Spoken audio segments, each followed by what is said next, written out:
ಬಾ ಬಾ. ನೀನ್ಯಾಕೆ ಓಡ್ ಬಂದೆ? ನಾನು ನಾಗಿಣಿನ ಹಿಡಿದು ಕಟ್ಟಾಕಿದ್ದೀನಿ.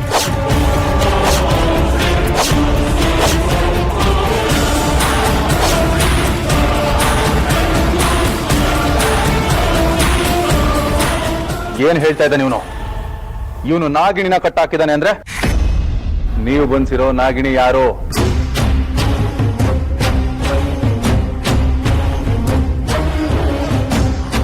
ಇದನ್ನೆಲ್ಲ ನೋಡ್ತಾ ಇದ್ರೆ ಎಲ್ಲೋ ಏನೋ ತಪ್ಪು ನಡೆದಿದೆ ಅಂತ ಅನಿಸ್ತಾ ಇದೆ.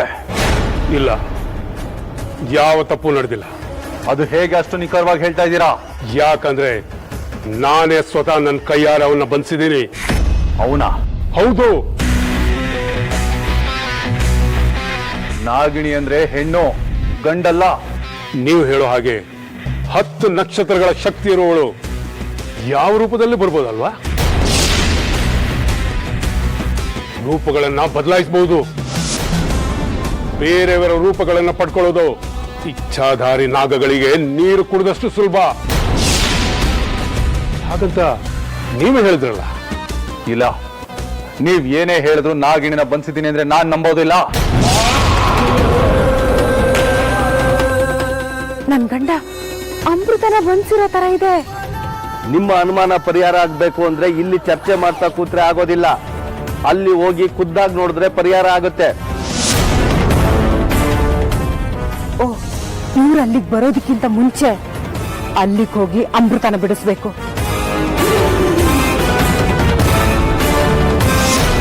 ಬನ್ನಿ ಹೋಗೋಣ. ಬನ್ನಿ ಬನ್ನಿ ಹೋಗೋಣ ಹೋಗೋಣ ಬನ್ನಿ.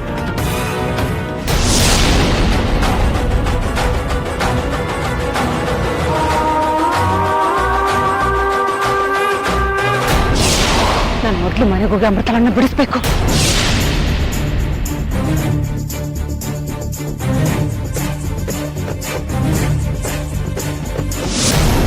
ನಾಗಿನಿ ಅದ್ಯಾಗೋ ನಮ್ಮ ಮನೆ ಒಳಗಡೆ ಬಂದ್ಲು.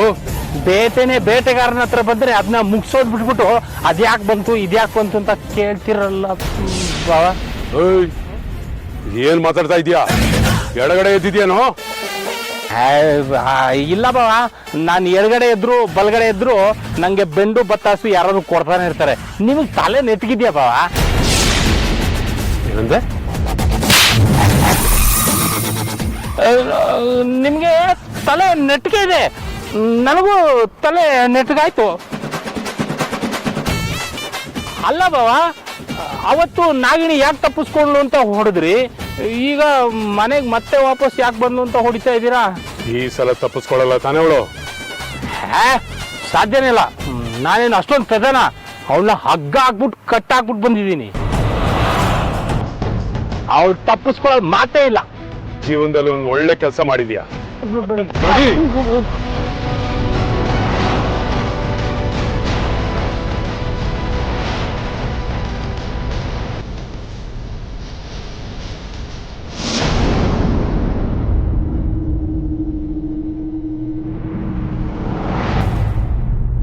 ಅಯ್ಯೋ, ಅದಕ್ಕೆ ಬೇರೆ ಮನೆಯಲ್ಲೇ ಇದ್ದಾರೆ. ಏನ್ ಮಾಡ್ಲಿ?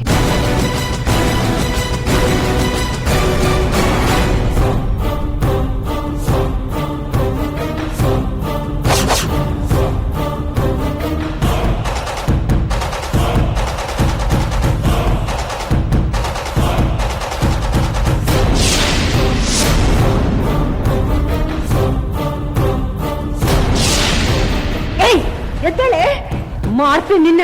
ನಡಿಯೇ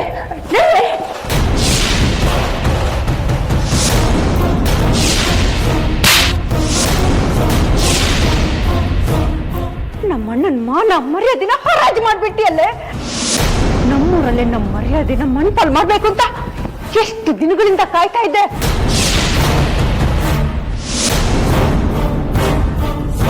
ಸೌಪರ್ಣಿಕ, ಏನ್ ಮಾಡ್ತಾ ಇದೀಯಾ? ಏನ್ ಮಾಡ್ಬೇಕು ಅದನ್ನೇ ಮಾಡ್ತಾ ಇದ್ದೀನಿ. ಅತ್ತಿಗೆ ಸ್ವಲ್ಪ ಸುಮ್ಮನೆ ಇರಿ. ಇಂಥವ್ರನ್ನ ಹೇಗ್ ವಿಚಾರಿಸ್ಬೇಕೋ ಹಾಗೆ ವಿಚಾರಿಸಿ ತಕ್ಕ ಶಾಸ್ತಿ ಮಾಡ್ಬೇಕು.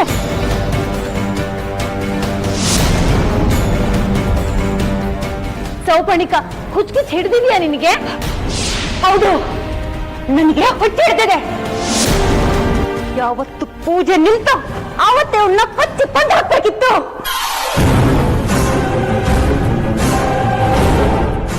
ಹೌದು ಸೌಪರ್ಣಿಕ, ನನ್ ಮಾತ್ ಕೇಳು. ಅವಳಿಗೇನಾದ್ರೂ ಹೆಚ್ಚು ಕಡಿಮೆ ಆದ್ರೆ ನಿಮ್ಮ ಅಣ್ಣ ನಿಂದು ನನ್ನ ಇಬ್ಬರನ್ನ ಸುಮ್ಮನೆ ಬಿಡಲ್ಲ. ಅತ್ತಿಗೆ, ಅಣ್ಣ ಹೇಗೂ ಇವಳನ್ನ ಬಲಿ ಕೊಡ್ಬೇಕು ಅಂತಾನೆ ಇರೋದು. ಅದ್ರ ಬದಲು ನಾನೇ ಬಲಿ ಕೊಡ್ತೀನಿ.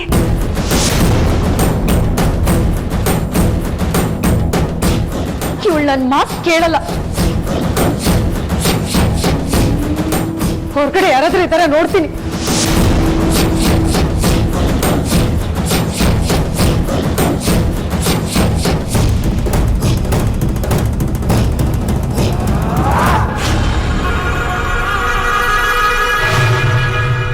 ಎಲ್ಲಿ ಕಟ್ಟಾಕಿದ್ಯೋ?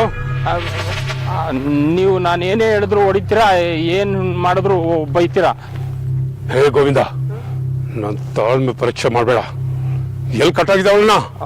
ರೂಮಲ್ಲಿ ಕಟ್ಟಾಕ್ಬಿಟ್ಟು ಅಕ್ಕನ ನೋಡ್ಕೊಳಕ್ ಹೇಳ್ಬಿಟ್ಟು ಬಂದಿದ್ದೀನಿ. ಸರಿ. ಹರಣಿ, ಯಾಕಿಷ್ಟು ಗಾಬರಿ ಆಗಿದೆಯಾ? ಏನಾಯ್ತು? ನಾಗಿಣಿ ನಾಗಿನಿ, ನಾಗಿನಿ ಏನಾಯ್ತು? ಅಯ್ಯೋ, ನಾಗಿಣಿನ ಸೌಪರ್ಣಿಕ ಕೊಲ್ಲೋದು ಕೊಟ್ಟಿದ್ದಾಳೆ.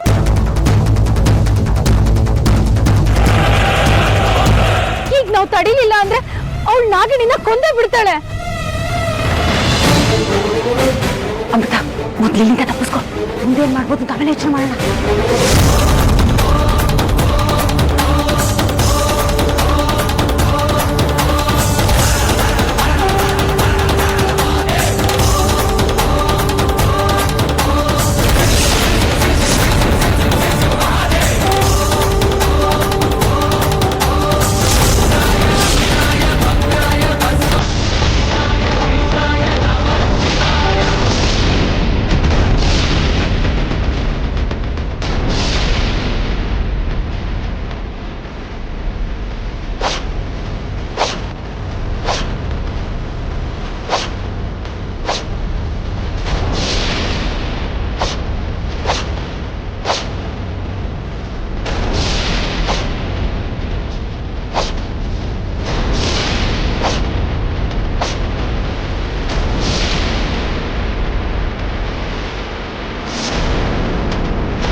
ನಾನು ಇಲ್ಲಿಂದ ಹೇಗಾದ್ರೂ ಮಾಡಿ ತಪ್ಪಿಸ್ಕೋಬೇಕು.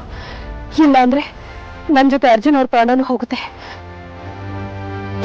ಸಹಸ್ರ ಕಾಲ ಗುರುಗಳ ಸಹಾಯ ಇಲ್ಲೇ ನಾನು ಇಲ್ಲಿಂದ ತಪ್ಪಿಸ್ಕೊಂಡು ಹೋಗೋದಕ್ಕೆ ಸಾಧ್ಯನೇ ಇಲ್ಲ.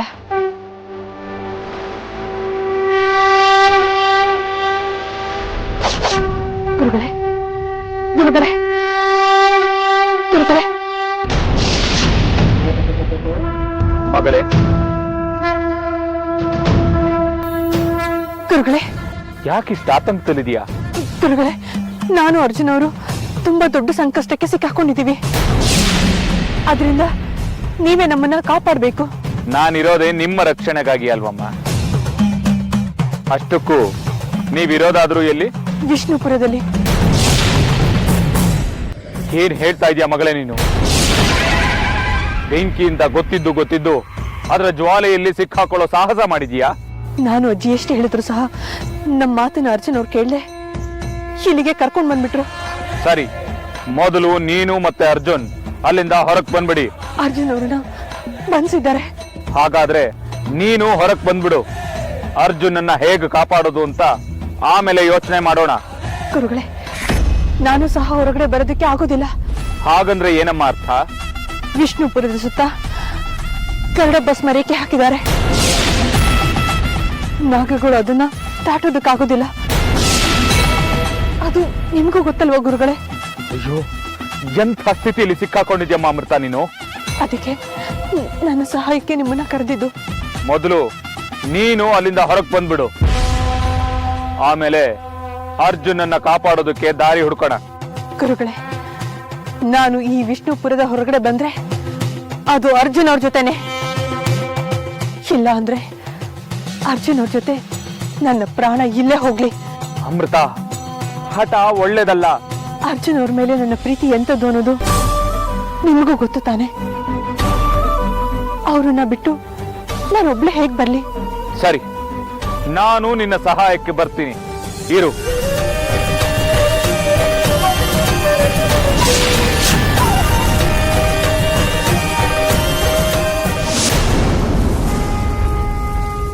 ಎಂತ ಕೆಲಸ ಮಾಡ್ಬಿಟ್ರಿ? ಬೈಕ್ ಸಿಕ್ಕಿದವ್ರನ್ನ ಅಷ್ಟು ಸುಲಭವಾಗಿ ಬಿಟ್ಬಿಟ್ಟಿದ್ದೀರಾ? ಏಯ್, ಅವ್ನು ಕಟ್ಟಾಗ್ತಿದ್ದಾನೆ, ಮತ್ತೆ ಯಾಕೆ ಬಿಚ್ಚಕ್ ಹೋದೆ? ಅಣ್ಣ, ಆಗಿರೋದನ್ನೆಲ್ಲ ನೋಡ್ಕೊಂಡು ನನ್ನ ಕೈಲಿ ಸುಮ್ಮನೆ ಇರೋದಕ್ಕಾಗ್ಲಿಲ್ಲ. ಅವಳನ್ನ ನೋಡ್ತಿದ್ರೆ ಅವಮಾನದಿಂದ ಕುಂದೋಗಿರೋ ನಿನ್ ಮುಖನೇ ನನ್ ಕಣ್ಣಿಂದ ಬರ್ತಾ ಇತ್ತಣ್ಣ. ಹಾಗಂತ ಅನಾಹುತ ಮಾಡು ಅಂತ ಯಾರಾದ್ರೂ ಹೇಳಿದ್ರ? ನಾನು ಇಷ್ಟೆಲ್ಲ ಮಾಡಿದ್ದು ನಿನ್ ಮೇಲಿರೋ ಪ್ರೀತಿ ಗೌರವದಿಂದ. ನೋಡಮ್ಮ, ಯಾವುದು ಕೂಡ ಅತಿ ಆದ್ರೆ ವಿಷ ಆಗತ್ತೆ. ಅಂದ್ರೆ ನಿನ್ ಮಾತಿನ ಅರ್ಥ ಏನು?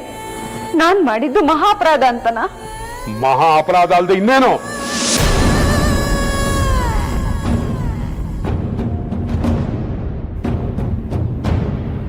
ಅಣ್ಣ, ನಿನ್ನಿಂದ ಈ ಮಾತನ್ನ ನಾನು ನಿರೀಕ್ಷೆ ಮಾಡಿರ್ಲಿಲ್ಲ.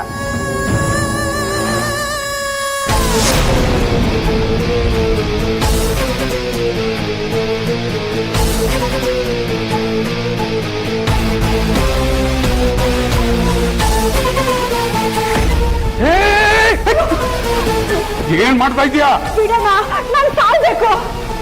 ಸಹಜ ತಪ್ಪು ಏನ್ ಮಾಡಿದೆ ಅನ್ಸೋದು? ನನ್ನಿಂದ ತಾನೇ ತಪ್ಪಾಗಿದ್ದು, ನನ್ನಿಂದ ತಾನೇ ನಿನಗೆ ಬೇಜಾರಾಗಿದ್ದು. ನನ್ಗೆ ಬೇಜಾರಾಯ್ತು ಅಂತ ಯಾರು ಹೇಳಿದ್ದು? ನೀನೇ ಹೇಳಿದ್ದಲ್ಲಣ್ಣ, ಮಹಾಪರಾಧ ಅಂತ.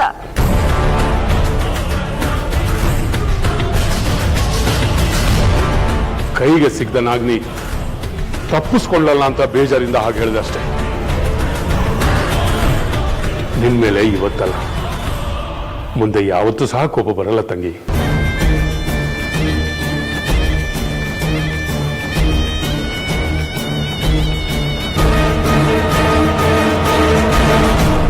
ನೀನ್ ಹೀಗೆಲ್ಲ ಮಾಡಿದ್ದು ನನ್ನ ಮೇಲಿನ ಪ್ರೀತಿಯಿಂದ ತಾನೆ. ಅದನ್ನ ನಾನು ಅರ್ಥ ಮಾಡ್ಕೊಳ್ಳದೆ ಈಗೆಲ್ಲ ನಿನ್ಗೆ ಅಂದ್ಬಿಟ್ಟೆ.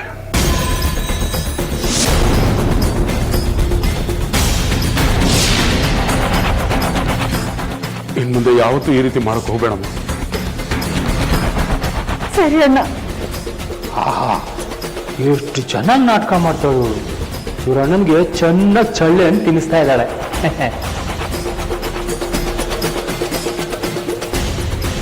ನಾಗಗಳ ವಿಷಯದಲ್ಲಿ ಇಷ್ಟು ಬೇಜವಾಬ್ದಾರಿತನಾದ್ರೆ ಆಗೋದಿಲ್ಲ.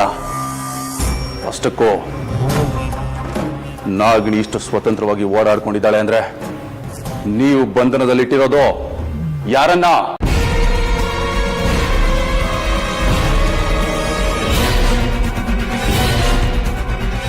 ನಿಮ್ಮ ಕಡೆಯಿಂದ ಏನೋ ತಪ್ಪಾಗಿದೆ. ಅಕಸ್ಮಾತ್ ನಿಮ್ಮ ಬಂಧನದಲ್ಲಿರೋದು ನಾಗ ಅಲ್ಲ ಅನ್ನೋದಾದ್ರೆ ನಿಮ್ಮ ಪೂಜೆ ಆಗ್ಲಿ ಹೋಮ ಆಗ್ಲಿ ಪೂರ್ತಿ ಆಗೋದಿಲ್ಲ. ಹಾಗೆ ಅದನ್ನ ಬಲಿ ಕೊಡೋದಕ್ಕೂ ಆಗೋದಿಲ್ಲ. ಇಲ್ಲ, ಅದು ನಾಗಾನೇ. ಹಾಗಾದ್ರೆ ಇಲ್ಲಿ ಓಡಾಡ್ಕೊಂಡಿರೋದು ಯಾರು? ಯಾಕೆ ಸುಮ್ಮನಾಗೋದ್ರಿ? ಮಾತಾಡಿ. ನೀವು ಹಿಡಿದಿಟ್ಟಿರೋ ನಾಗನ ನಾನು ನೋಡ್ಬೇಕು. ಅಷ್ಟೇ ತಾನೆ? ಬನ್ನಿ ಹೋಗೋಣ. ಅಣ್ಣ, ನಾನು ನಿಮ್ ಜೊತೆ ಬರ್ತೀನಿ. ಇಲ್ಲಮ್ಮ, ಅಲ್ಲಿ ಬೇರೆ ಯಾರು ಬರೋ ಹಾಗಿಲ್ಲ.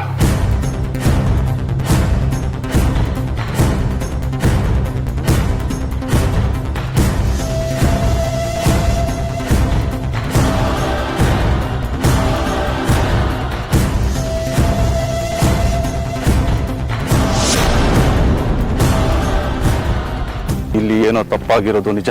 ಇಲ್ಲ, ನಮ್ಮಿಂದ ಯಾವ ತಪ್ಪು ಆಗಿಲ್ಲ. ನೋಡಿ, ನೀವು ನಾಗಿಣಿ ಅನ್ಕೊಂಡು ಯಾರನ್ನೋ ಬಂಧಿಸಿತೀರ ಅನ್ಸತ್ತೆ.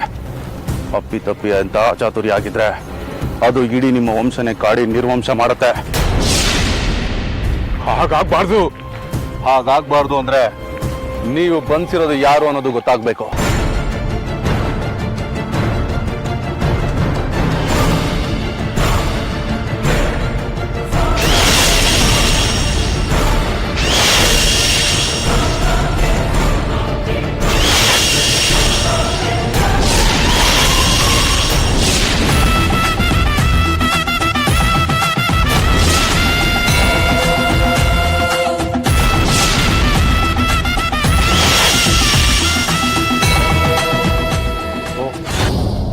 ಇದೇನಾ ಗರುಡ ಭಸ್ಮದ ರೇಖೆ?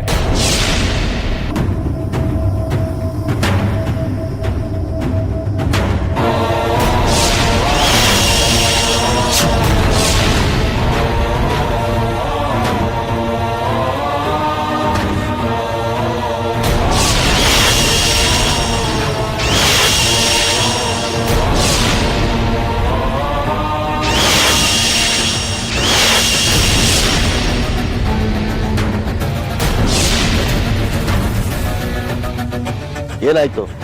ಯಾಕೆ ಹಾಗೆ ನಿಂತ್ಬಿಟ್ರಿ?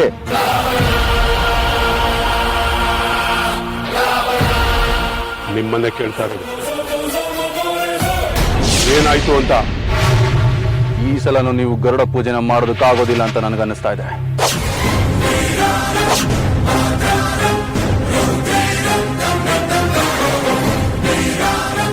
ಈ ಸಲ ಪೂಜೆ ಯಾವುದೇ ಕಾರಣಕ್ಕೂ ನಿಲ್ಲೋದಿಲ್ಲ ಅಂತ ನೀವೇ ಆಶ್ವಾಸನೆ ನೀಡಿ ಈಗ ನೀವೇ ಆಗೋದಿಲ್ಲ ಅಂತ ಹೇಳ್ತಾ ಇದ್ದೀರಲ್ಲ, ಏನಾಗಿದೆ ಅನ್ನೋದನ್ನ ಸ್ವಲ್ಪ ವಿವರವಾಗಿ ಹೇಳಿ. ಹೇಳ್ತೀನಿ. ನೀವು ಹೇಳ್ದಾಗೆ ಈ ಸಲ ಪೂಜೆ ನಿಂತ್ರೆ ನಮ್ಮ ಶತ್ರುಘ್ನ ಅವರು ತಮ್ಮ ಸರ್ವಸ್ವವನ್ನು ಕಳ್ಕೊಂಡ ಹಾಗೆ.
ಶಂಸು ಮಗಳೇ, ಯಾಕರುಗಳೇ?